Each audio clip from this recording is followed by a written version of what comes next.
السلام علیکم ورحمۃ اللہ وبرکاتہ۔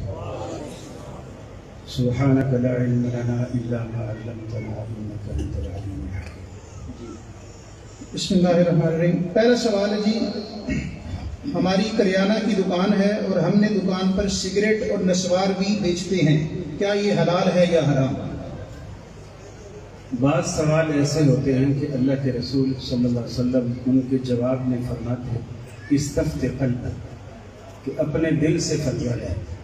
اللہ نے ہر مسلمان کے دل کے اندر ایک مفتی رکھا ہے جسے ضمیر کا مفتی کہتے ہیں، اور مسلمان کا ضمیر صحیح موقع پر بر وقت صحیح رہنمائی کرتا ہے، اور یہ چیزیں کل مسکرن و مفتر حرام، ہر وہ چیز نشہ لائے یا دماغ کو چکرائے، فضول پیدا کرے، وہ حرام ہے۔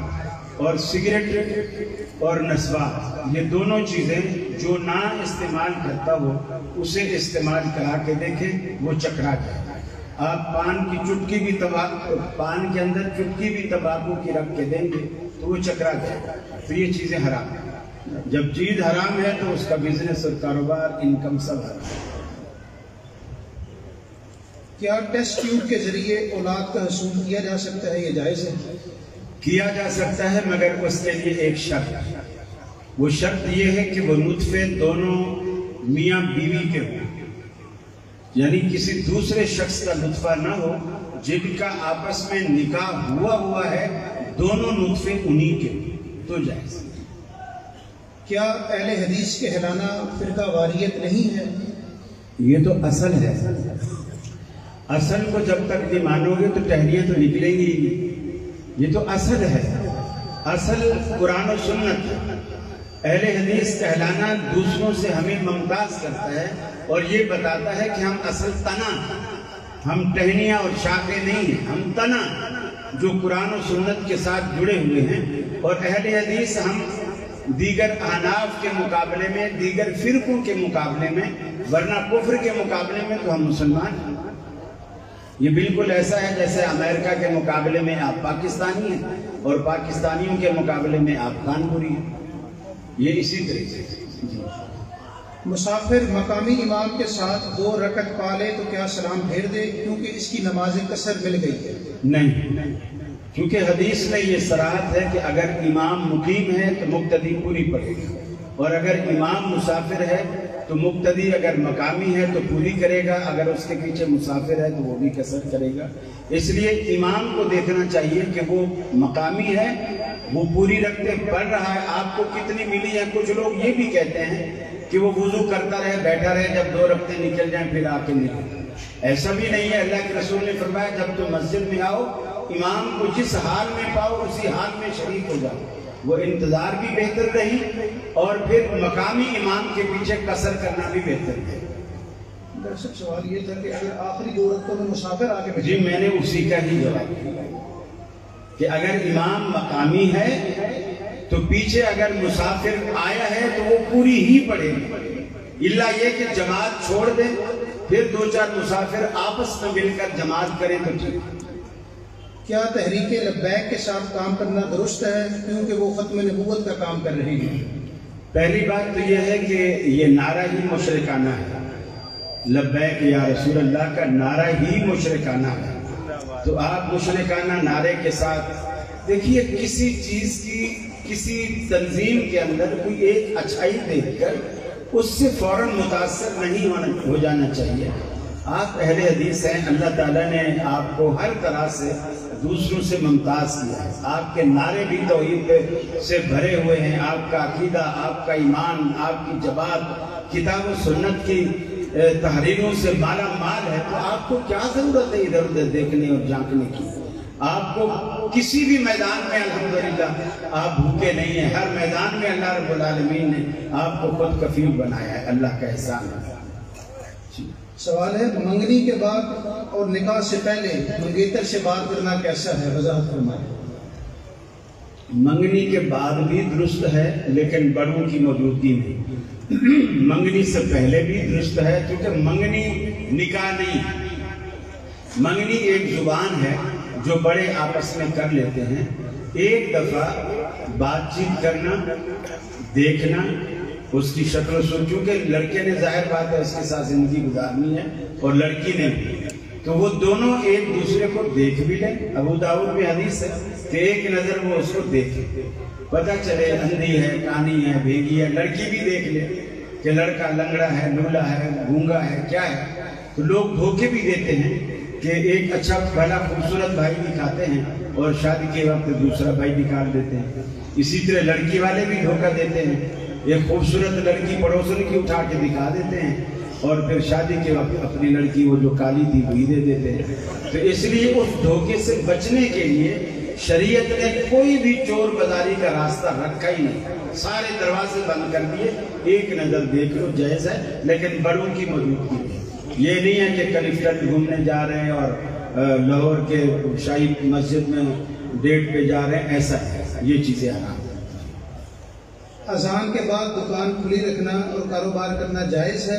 اگرچہ دکان کھلی لیکن بندہ تبدیل ہو جاتا ہے، ایک نماز پڑھنے جاتا ہے اور دوسرا دکان کا کام دیکھتا ہے۔ ویسے صحابہ کے دور میں ایسا نہیں ہوتا تھا کہ باپ دکان پہ بیٹھا رہے اور بیٹا نماز پڑھنے آ جائے، یا بیٹا دکان پہ بیٹھا رہے اور باپ نماز پڑھنے آ جائے۔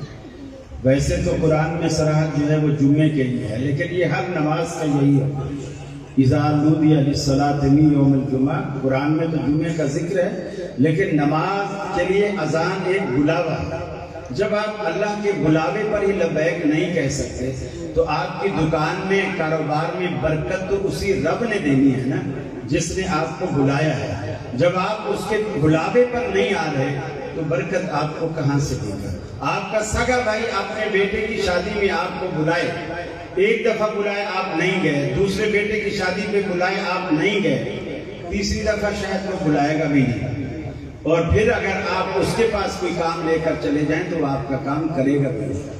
تو آپ اللہ کے بندے ہیں، اللہ کا بلاوا آیا ہے، اسی کا ہم رزق کھاتے ہیں، اسی کا دیا پیتے ہیں، اسی کا دیا پہنتے ہیں، شکرانے کے لیے مسجد میں ہمیں آنا چاہیے۔ اکثر اس میں یہ بھی فرما دیں کہ اگر وقت کا فرق ہے مختلف مساجد میں، ایک ساتھی کہیں پر نماز پڑھتا ہے اور دوسرا اس کا دکان والا، میرا خیال ہے ایک مسلک والے فرق نہیں رکھتے، وہ جو فرق رکھتے ہیں وہ مسالک کا فرق ہوتا ہے۔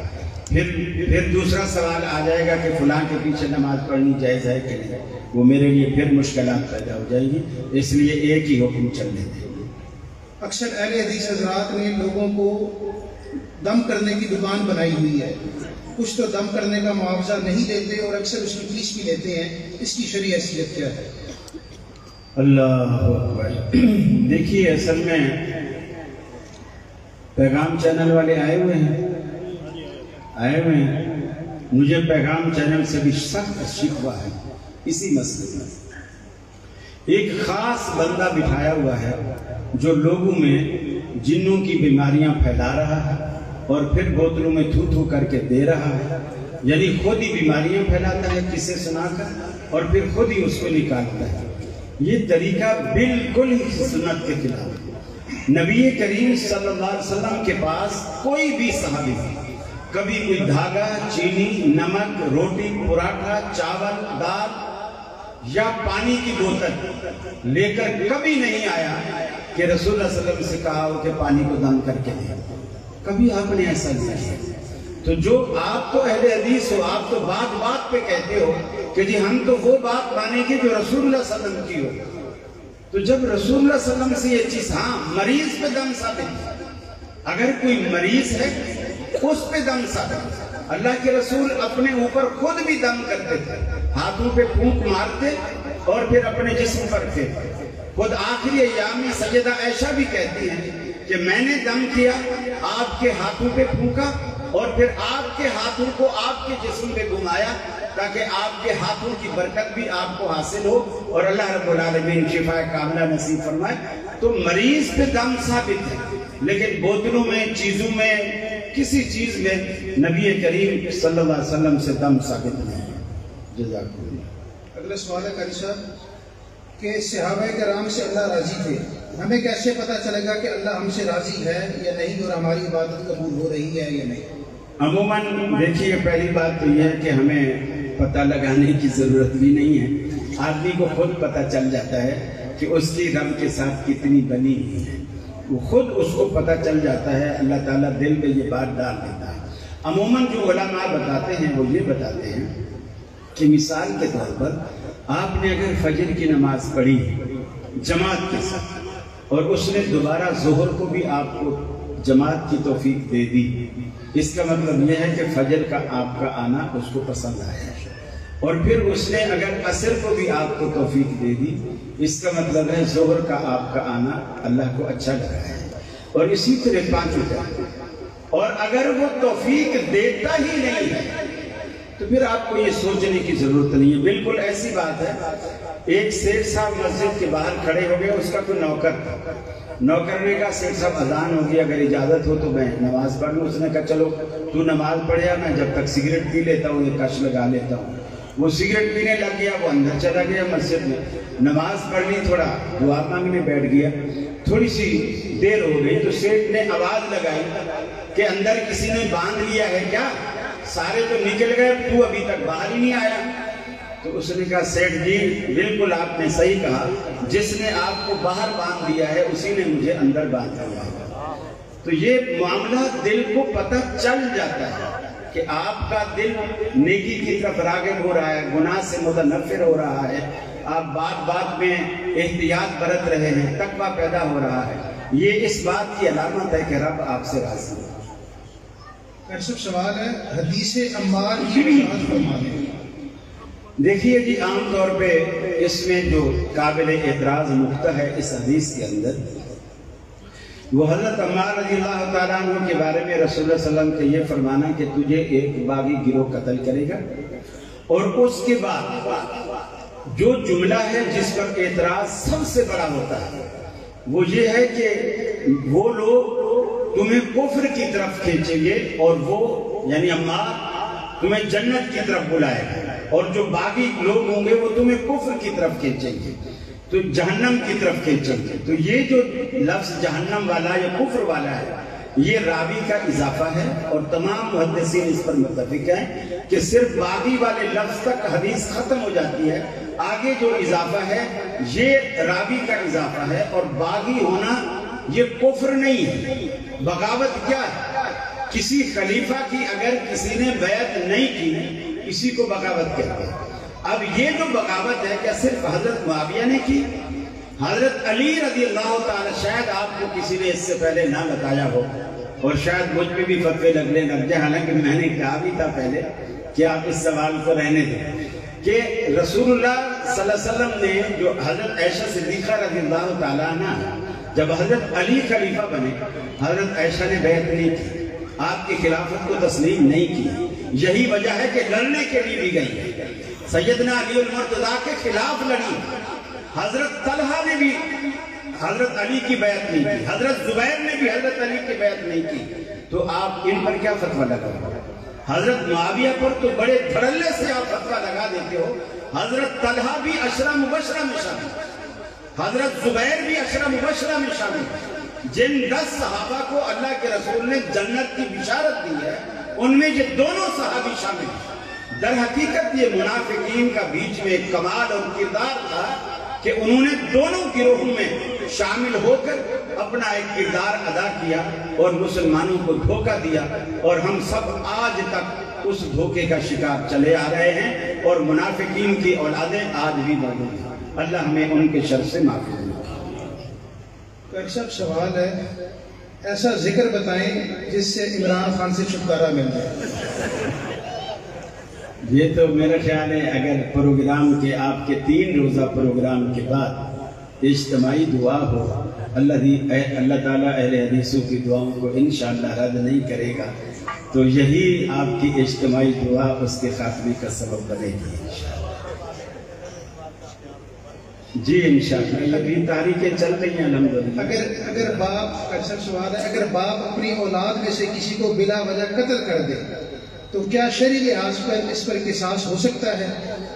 قصاص نہیں ہوگا۔ رسول اکرم صلی اللہ علیہ وسلم کی حدیث ہے، صراحت ہے کہ لا یقتل الوالد بالولد، کہ بچے کے بدلے یعنی اپنے بیٹے کے بدلے والد قتل نہیں ہوگا۔ ہاں تعزیری کوئی بھی سزا رکھی جا سکتی ہے، البتہ یہ اگر آپ لوگوں کا اشارہ حالیہ میاں والی میں ہونے والے واقعات کی طرف ہے، تو جو اصل میں والد کو قتل نہ کرنے کا حکم دیا گیا ہے قصاص میں، اس کی وجہ کئی، مثلا ایک لڑکا بڑا ہے، ہو سکتا ہے اس نے والد کو اتنا دکھایا ہو، اتنا تنگ کیا ہو، اتنا نافرمان ہو، اور یا اس نے کوئی بھی ایسا جرم کیا ہو جس سے والد سے برداشت نہ ہوا ہو اور اس نے قتل کر دیا ہو۔